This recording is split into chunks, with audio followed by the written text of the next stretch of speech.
नमस्कार विद्यार्थी मित्रांनो, या व्हिडिओ लेक्चरमध्ये आपण सिंपल लिफ्टिंग मशीनचा हा प्रॉब्लेम सॉल्व करणार आहे। प्रॉब्लेम वाचूया आणि गिवन पहिल्यांदा लिहूया। गिवन प्रॉब्लेम बघा, certain machine follows the law of machine दिलेला आहे। एक मशीन आहे, त्याचा लॉ असा आहे 0.02 W + 14 Newton when the load is lifted 2 centimetre, म्हणजे लोड 2 सेंटीमीटर लिफ्ट झाला, म्हणजेच डिस्टन्स मूव्ड बाय लोड ते आपण x न दाखवतो, x is equal to 2 centimetre. The effort has to move 150 centimetre, त्यावेळेस एफर्ट किती मूव्ह झाला 150 centimetre. Effort distance moved by effort काय दाखवतो आपण y न 150 centimetre. State with reason whether the machine is reversible or not, machine reversible आहे का नाही ते आपल्याला कारण सांगून सांगायचं आहे आन्सरमध्ये। म्हणजे फाइंड काय करायचे आपल्याला, मशीन टू फाइंड। आता मशीन रिव्हर्सिबल आहे का नाही ते कधी कळतं आपल्याला, इफिशियन्सी काढली तर, राईट। मॅक्झिमम इफिशियन्सी आपल्याला काढावी लागेल आणि त्याच्यावरून आपल्याला समजेल की मशीन रिव्हर्सिबल आहे का नाही। मग त्यासाठी इफिशियन्सी काढावी लागेल इटा मॅक्स, राईट, आणि त्याच्यावरून सांगायचं reversible or not, reversible or not. Efficiency जर 50% पेक्षा जास्त आली तर मशीन इज रिव्हर्सिबल, इफिशियन्सी 50 पेक्षा कमी आली तर नॉन रिव्हर्सिबल। मग त्यासाठी फॉर्म्युला काय आहे, मॅक्झिमम इफिशियन्सीचा फॉर्म्युला, एकच फॉर्म्युला यूज करायची आपल्याला, eta max is equal to 1 divided by, maximum इफिशियन्सीचा फॉर्म्युला काय असतो 1 divided by m into VR आणि इंटू त्याला 100, हा फॉर्म्युला आपल्याला यूज करायचा। मग त्यासाठी m दिलंय का, m म्हणजे काय स्लोप, स्लोप काय असतो, लॉ काय असतो P is equal to MW + C, म्हणजे हा 0.02 काय आहे m आहे।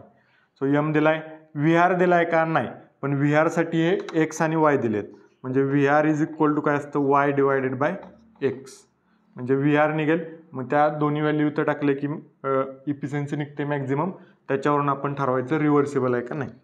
पहिल्यांदा VR काढूया, सोल्युशन।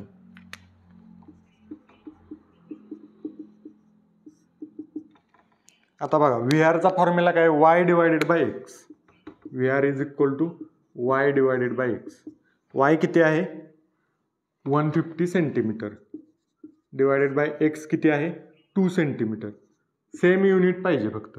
आता 150/2 किती येणार, 150च्या हाफ 75 आलं VR। आता आपल्याला पाहिजे ते सगळे मिळाले आणि m किती आहे, m या लॉ वरून m इज इक्वल टू 0.02। आता या दोन्ही व्हॅल्यू आपण इफिशियन्सी मध्ये टाकूया, maximum efficiency is equal to 1 divided by m into VR, right, m into VR, so 1 आणि इंटू त्याला 100, सो 1 डिवायडेड बाय m किती आहे 0.02 इंटू VR आले 75 आणि इंटू त्याला 100, सो मॅक्झिमम इफिशियन्सी किती येते।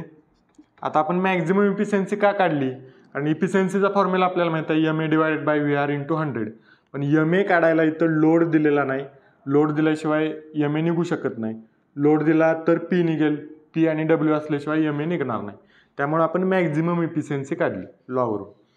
सो मॅक्झिमम इफिशियन्सी हे जर तुम्ही कॅल्शियममध्ये पुट केलं तर किती येते 66.67%, एवढी आली मॅक्झिमम इफिशियन्सी।